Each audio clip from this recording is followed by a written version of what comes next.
दोस्तों हमारे चैनल दर्पण ज्ञान सागर में आप सभी का स्वागत है। मित्रों, एक बार माता पार्वती भगवान शिव से कहती हैं, प्रभु आज जब मैं आपके पास आ रही थी तो मैंने देखा कि दो स्त्रियां बैठी हुई आपस में बातें कर रही हैं। एक स्त्री कह रही है कि बहन, मेरा तो इतना अच्छा परिवार था, सभी लोग एक साथ खाते थे, एक साथ पीते थे, एक साथ बैठते थे, खूब अच्छी बातें किया करते थे, लेकिन पता नहीं किसकी नज़र लग गई, मेरा तो पूरा परिवार बिखर गया।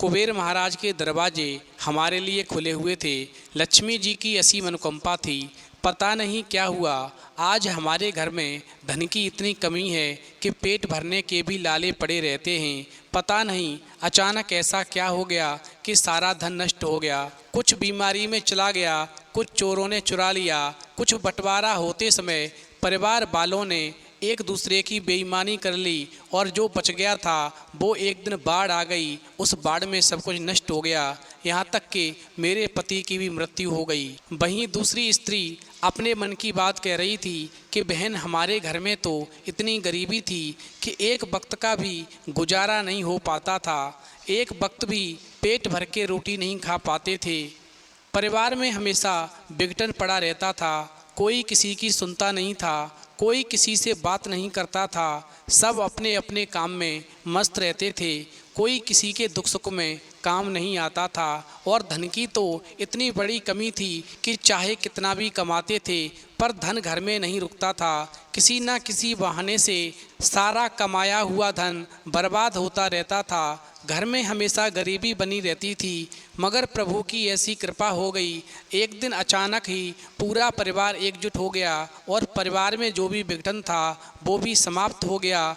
एक दूसरे के सुख दुख में सभी शरीक होने लगे, एक दूसरे के साथ में सभी उठने बैठने लगे, अच्छी अच्छी बातें करने लगे और लक्ष्मी की असीम अनुकंपा होने से कुबेर महाराज के दरवाजे हमारे घर के लिए हमेशा के लिए खुल गए और आज हमारे घर में धन की कोई कमी नहीं है।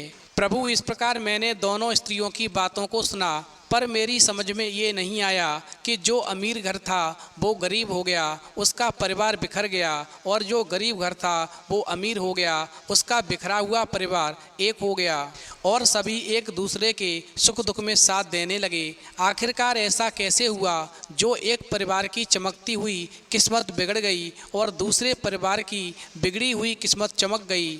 फिर भगवान शिव कहते हैं, पार्वती, तुम्हारा प्रश्न बहुत ही महत्वपूर्ण और ज्ञानवर्धक है। जो भी इंसान इस प्रश्न से प्राप्त ज्ञान को अपने जीवन में उतारेगा, उसके जीवन के सारे कष्ट दूर हो जाएंगे और बिखरा हुआ परिवार एक हो जाएगा। जीवन में कभी धन की कमी नहीं रहेगी, क्योंकि ऐसे घर पर लक्ष्मी की कृपा हमेशा बनी रहती है। अब तुम जिन स्त्रियों की बात कर रही हो, आखिरकार एक की किस्मत बिगड़ी और दूसरी की किस्मत चमक गई, ऐसा क्यों हुआ, कैसे हुआ? तो इसके पीछे एक लंबी कहानी है जो मैं तुम्हें सुनाता हूँ, बहुत ही ध्यान से सुनना, फिर तुम्हारी समझ में सब आ जाएगा। तो मित्रों, कहानी शुरू करने से पहले मेरा आप सभी से अनुरोध है कि आप हमारी कहानी में खो जाएं। उससे पहले हमारे चैनल को सब्सक्राइब करके बेल आइकन अवश्य दबा लें, जिससे हमारी हर वीडियो का नोटिफिकेशन सबसे पहले आप तक पहुंच सके और आप हमारी हर वीडियो से प्राप्त ज्ञान का अपने जीवन में लाभ उठा सकें। तो आइए कहानी शुरू करते हैं। भगवान शिव कहते हैं, पार्वती, ये संसार पुण्य पाप का खेल है। कभी पुण्य का उदय आता है तो मानव को अनायास संसार के वैभव प्राप्त हो जाते हैं, और जब पाप का उदय आता है तो देखते ही देखते सारी संपदा विलीन हो जाती है।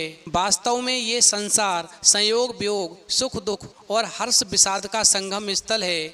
लक्ष्मी ओस बिंदु के समान क्षणभंगुर है, इसलिए धन संपदा को प्राप्त करके अभिमान करने वाले या नियमानुसार पूजा पाठ न करने वाले इंसान का पतन हो जाता है। लक्ष्मी ऐसे घर को छोड़कर के हमेशा के लिए दूर चली जाती हैं। बड़े बड़े महापुरुषों की संपदा जब स्थिर नहीं रहती तो हीन मानव की तो बात क्या करनी। विधि का विधान सभी के लिए एक है, चाहे वो अमीर है, चाहे वो गरीब है, चाहे वो साधारण पुरुष है, चाहे वो महापुरुष है। अब तुम सबसे पहले उस स्त्री की कहानी सुनो जिसकी बिगड़ी हुई किस्मत चमकी और उसका बिखरा हुआ परिवार एक हुआ। और आज उसको खुशी का ठिकाना नहीं है। आखिरकार ऐसा कैसे हुआ? देखो, एक नगर में एक चंद्रशेखर नाम का सेठ रहता था। वो बहुत ही गरीब था। ये उसी सेठ की पत्नी है।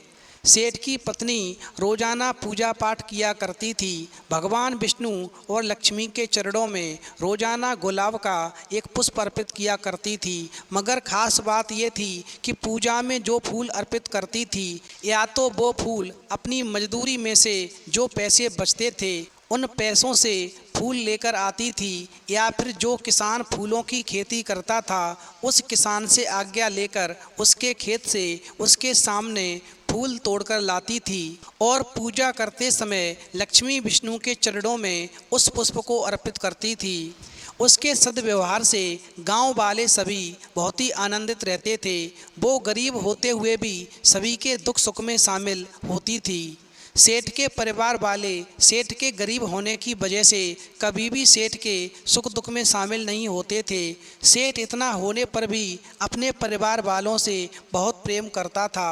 सेठानी भी परिवार वालों से बहुत प्रेम करती थी, कभी अपने परिवार वालों का अपमान नहीं करती थी। इधर सेठ पर कोई संतान नहीं थी। इसे लेकर के सेठ और सेठानी दिन रात चिंता में ग्रस्त रहते थे।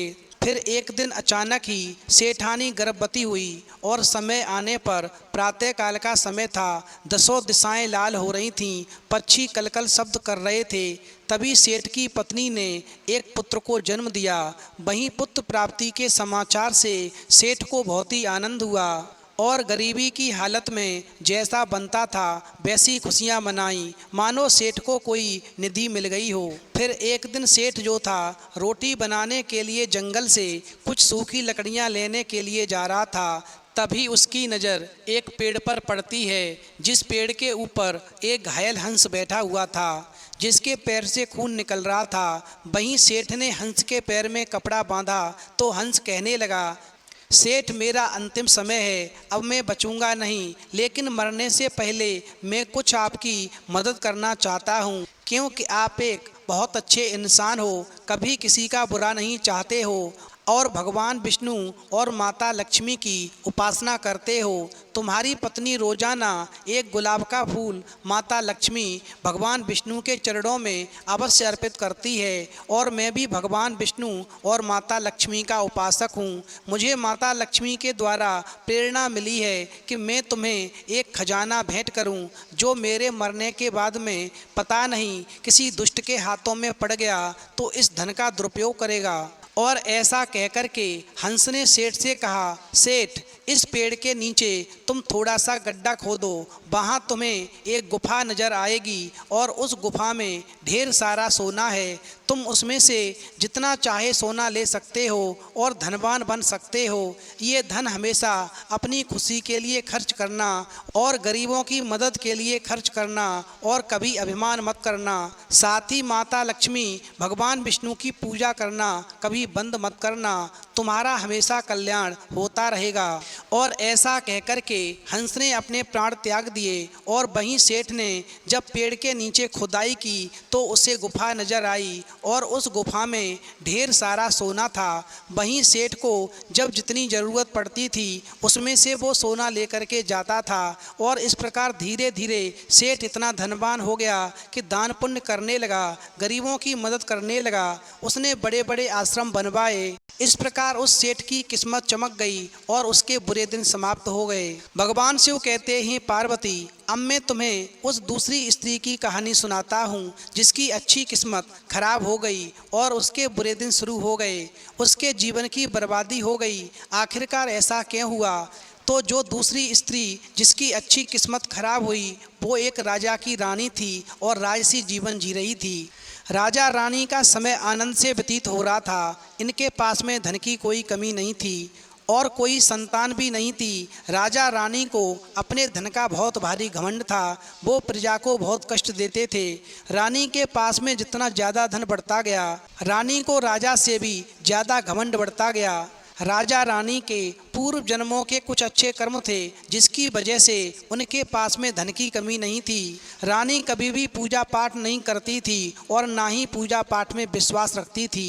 फिर एक दिन राज दरबार में एक संत आए। उन्होंने कहा, हे रानी, यदि तुम संतान चाहती हो तो तुम्हें रोजाना लक्ष्मी विष्णु के सामने एक पुष्प अर्पित करना होगा और 1 महीने तक पूजा पाठ करनी होगी, फिर तुम्हारी मनोकामना पूरी हो जाएगी। और फिर ऐसा कहकर के वो संत वहाँ से चले गए। वहीं अगले दिन रानी ने लक्ष्मी विष्णु की पूजा करना शुरू कर दी। अब पूजा में एक फूल अर्पित करना होता था। अब वो फूल कहाँ से लाए? रानी मन में सोचती थी कि हमारे घर के सामने पड़ोस में फूल लगे रहते हैं, उसी में से तोड़ करके चढ़ा दिया करूँगी, क्योंकि यदि मैं फूल मोल लेने के लिए जाऊंगी तो पैसा खर्च होगा और ये फूल फ्री में मुझे मिल जाएंगे। मुझे पूजा ही तो करनी है, फूल ही तो चढ़ाना है, फिर पैसे क्यों खर्च करूं?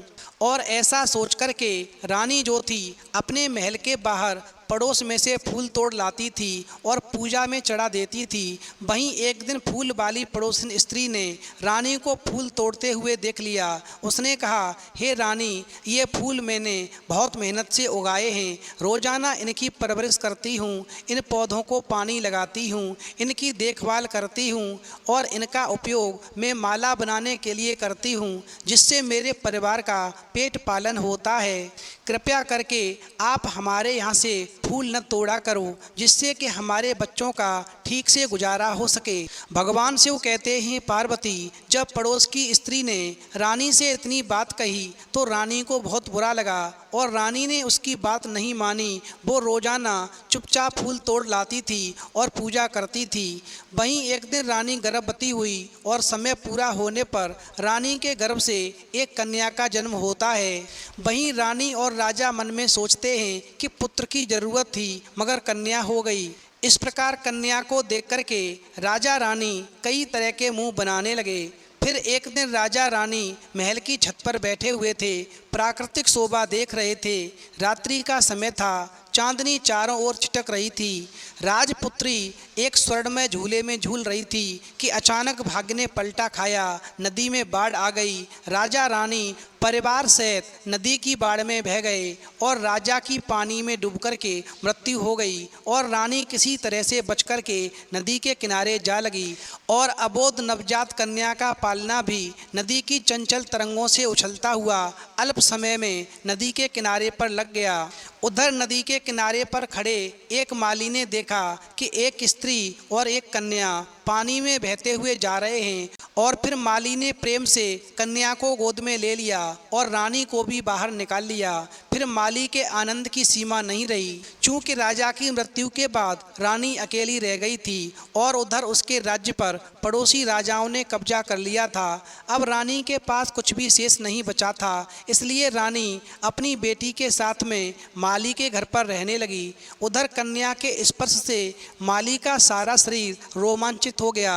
वहीं जब पालने पर माली ने राजपुत्री लिखा देखा तो माली पढ़कर आश्चर्यचकित हो गया और फिर माली ने रानी को उसकी कहानी पूछी तो रानी ने माली को अपनी सारी कहानी कह सुनाई। इधर समय धीरे धीरे गुजरता गया।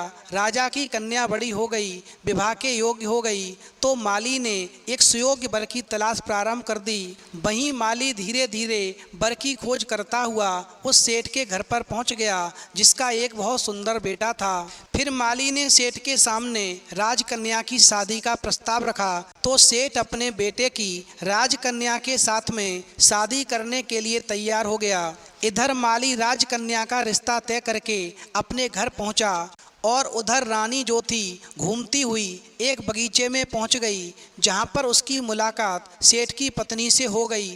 फिर सेठ की पत्नी ने रानी को देख करके कहा, बहन धूप में कहाँ जा रही हो, आ जाओ पेड़ की छाया में बैठ लो, थोड़ा आराम कर लो, फिर आगे का सफ़र तय करना।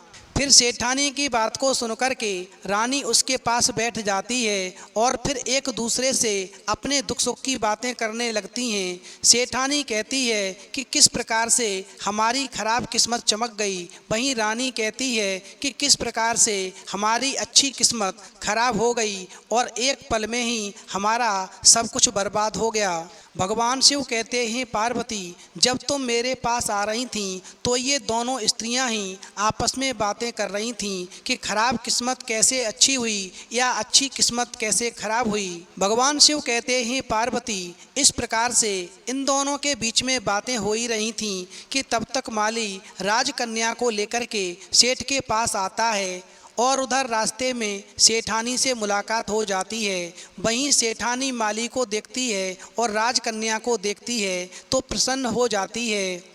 फिर सेठानी को मालूम पड़ता है कि ये राजकन्या इसी रानी की पुत्री है। फिर दोनों स्त्रियां आपस में गले लगती हैं और फिर धूमधाम से सेठ के लड़के के साथ में राजकन्या का विवाह हो जाता है। और फिर रानी और माली भी सेठ के घर पर परिवार की तरह रहने लगते हैं। इस प्रकार सेठ का बिखरा हुआ परिवार एक हो जाता है और परिवार बड़ा भी हो जाता है।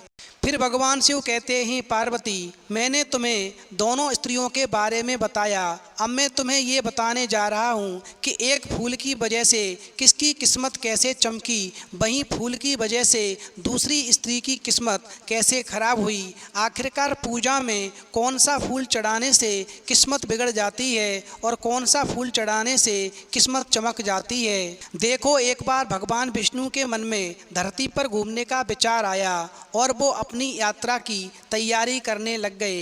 वहीं स्वामी को देख करके लक्ष्मी ने पूछा, आप कहाँ जा रहे हैं? तो विष्णु ने कहा, लक्ष्मी मैं पृथ्वी लोक पर घूमने जा रहा हूँ। तो लक्ष्मी ने कहा, हे स्वामी क्या मैं आपके साथ चल सकती हूँ? फिर भगवान विष्णु ने कहा, एक शर्त पर तुम मेरे साथ चल सकती हो, तुम धरती पर पहुँच कर के उत्तर दिशा की ओर बिल्कुल नहीं देखोगी। फिर लक्ष्मी ने कहा, ठीक है प्रभु, मैं उत्तर दिशा की तरफ बिल्कुल नहीं देखूंगी। इस प्रकार लक्ष्मी और भगवान विष्णु धरती पर पहुँच गए। तभी सूर्य देवता निकल रहे थे। रात की बरसात होकर के हटी थी, चारों ओर हरियाली ही हरियाली थी। उस समय चारों ओर बहुत शांति थी, धरती बहुत ही सुंदर दिख रही थी। लक्ष्मी मंत्रमुग्ध होकर के धरती को देख रही थीं। वो भूल गईं कि पति को क्या वचन देकर आई हैं और चारों तरफ देखती हुई कब उत्तर दिशा की ओर देखने लगीं, उन्हें पता ही नहीं चला। वहीं उत्तर दिशा में लक्ष्मी को एक बहुत ही सुंदर बगीचा नजर आया। उस तरफ से भीनी भीनी खुशबू आ रही थी। फिर लक्ष्मी ने सोचा कि मैं चलकर देखूं कि उत्तर दिशा में से ये खुशबू कहाँ से आ रही है। फिर लक्ष्मी विष्णु को दिया हुआ वचन भूल जाती हैं और उत्तर दिशा की तरफ चल देती हैं। वहीं आगे जाकर के क्या देखती हैं कि एक सुंदर सा फूलों का खेत है जिसमें बहुत ही सुंदर फूल खिल रहे थे। फिर लक्ष्मी बिना सोचे समझे, बिना उस खेत के मालिक के पूछे उस खेत में गईं और एक सुंदर सा फूल तोड़कर ले आईं। जब लक्ष्मी वापस आईं तो भगवान विष्णु की आंखों में आंसू थे और भगवान विष्णु ने लक्ष्मी को कहा कि कभी भी किसी से बिना पूछे उसका कुछ भी नहीं लेना चाहिए। साथ ही अपना वचन भी याद दिलाया। तुमने खेत वाले से बिना पूछे उसके खेत में से एक फूल तोड़ लिया, तुमने फूल चुराया है। फिर लक्ष्मी को अपनी भूल का पता चला तो उन्होंने भगवान विष्णु से इस भूल की माफ़ी मांगी। तो भगवान विष्णु ने कहा, जो तुमने भूल की है उसकी सज़ा तो तुम्हें निश्चित ही मिलेगी और तुम्हारी सज़ा ये है कि जिस माली के खेत से तुमने बिना पूछे फूल तोड़ा है ये एक प्रकार की चोरी है। इसलिए अब तुम 3 साल तक माली के घर पर नौकर बन करके रहोगी, क्योंकि जो चोरी से फूल तोड़ता है किसी की मेहनत का नाजायज़ फ़ायदा उठाता है, फिर चाहे वो चोरी से तोड़ा हुआ फूल पूजा में ही क्यों ना चढ़ाया गया हो। हमेशा ध्यान रखना, चोरी से तोड़ा हुआ फूल तोड़ने वाले को गरीब बना देता है। इसलिए तुमने जो फूल की चोरी की है इसलिए तुम उस गरीब माली के घर में रह कर के 3 साल तक उसके खेतों में काम करोगी और उसके बाद में मैं तुम्हें बैकुंठ में वापस बुलाऊंगा। आखिरकार लक्ष्मी क्या कर सकती थी? लक्ष्मी ने चुपचाप सिर झुका करके हाँ कर दी। फिर लक्ष्मी एक गरीब औरत का रूप धारण करके उस खेत के मालिक यानी माली के झोंपड़े में गईं। उस माली की पत्नी, 2 बेटे और 3 बेटियां थीं जो उसी झोंपड़ी में रहते थे और सभी उस छोटे से खेत में काम करके किसी तरह से गुजारा करते थे। लक्ष्मी जब एक साधारण और गरीब औरत बन कर के जब माली के झोंपड़े में गईं तो माली ने पूछा, बेटी तुम कौन हो और इस समय तुम्हें क्या चाहिए? तब लक्ष्मी ने कहा, मैं एक गरीब औरत हूँ, मेरी देखभाल करने वाला कोई नहीं है, मैंने कई दिनों से खाना भी नहीं खाया है, मुझे भी कोई काम दे दो, साथ में मैं तुम्हारे घर का भी काम कर दिया करूँगी, बस मुझे अपने घर में एक कोने में रहने का आसरा दे दो। भगवान शिव कहते हैं, पार्वती, माली बहुत ही अच्छे दिल का मालिक था, उसे दया आ गई, लेकिन उसने कहा, बेटी मैं तो बहुत ही गरीब हूँ, मेरी कमाई से मेरे घर का खर्च मुश्किल से चलता है, लेकिन अगर मेरी 3 की जगह 4 बेटियाँ होती तो भी मैं गुजारा करता। अगर तुम मेरी बेटी बनकर जैसा रूखा सूखा हम खाते हैं उसमें ही खुश रह सकती हो तो बेटी तुम मेरी झोंपड़ी के अंदर आ सकती हो और रह सकती हो। फिर माली ने लक्ष्मी को अपने झोंपड़े में शरण दे दी। फिर लक्ष्मी 3 साल तक उस माली के घर पर नौकरानी बन करके रही। जिस दिन लक्ष्मी माली के घर आई थी उसके दूसरे दिन ही माली को फूलों में इतनी ज़्यादा आमदनी हुई कि उसके शाम को उसने एक गाय खरीद ली और आराम से सभी दूध दही घी का आनंद लेने लगे। वहीं धीरे धीरे माली बहुत अमीर हो गया। उसने काफ़ी ज़मीन खरीद ली और एक बहुत बड़ा मकान भी बनवा लिया। भगवान शिव कहते हैं, पार्वती, माली हमेशा सोचता था कि मुझे ये सब इस बेटी के आने के बाद मिला है, इस बेटी के आने से मेरी किस्मत चमक गई। वहीं लक्ष्मी अभी भी घर में और खेतों में काम करती थीं। एक दिन माली जब अपने खेतों से काम करके घर वापस आ रहा था तो उसने अपने घर के सामने दीवार पर एक देवी स्वरूप गहनों से लदी हुई एक स्त्री को देखा।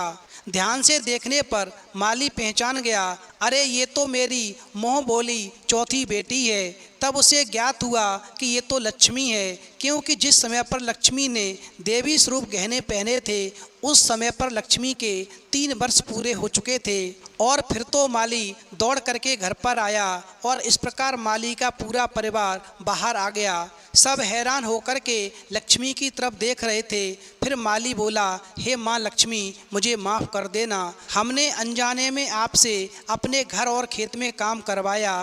फिर लक्ष्मी मुस्कराई और बोली, माली तुम बहुत ही अच्छे और दयालु व्यक्ति हो, तुमने मुझे अपनी बेटी की तरह रखा, इसके बदले में मैं तुम्हें वरदान देती हूँ कि तुम्हारे पास में कभी भी खुशियाँ और धन की कमी नहीं रहेगी, तुम्हें सारे सुख मिलेंगे जिसके तुम हकदार हो। और फिर उसी समय बैकुंठ से रथ आ गया और अपने स्वामी के द्वारा भेजे रथ में बैठ कर के लक्ष्मी बैकुंठ चली गईं। अंत में भगवान शिव कहते हैं, पार्वती, मुझे पूरा विश्वास है कि तुम्हें तुम्हारे प्रश्न का उत्तर मिल गया होगा, और मैं फिर भी बताना चाहता हूँ कि सेठ की पत्नी या तो अपनी मजदूरी से बचे हुए पैसों से फूल लेकर के आती थी, फूल ला कर के पूजा में चढ़ाती थी, या फिर फूल वाले से आज्ञा लेकर के फूल तोड़ती थी, जिसकी वजह से उसकी सोई हुई किस्मत जाग गई और उसके बुरे दिन हमेशा के लिए समाप्त हो गए। उसका बिखरा हुआ परिवार एक हो गया।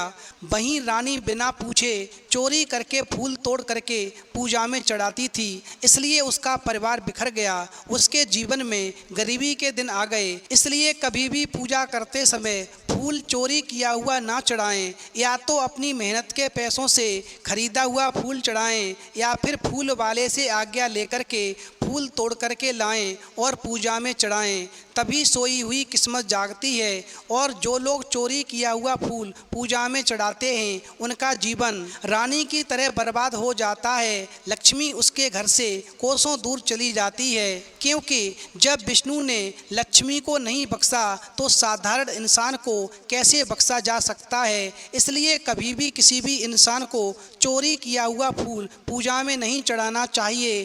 फूल चाहे कोई भी चढ़ाएं, मगर चोरी किया हुआ ना हो। फिर तो कहानी सुनने के बाद में माता पार्वती कहती हैं, प्रभु, आज की कहानी सुनकर के मेरा मन गदगद हो गया।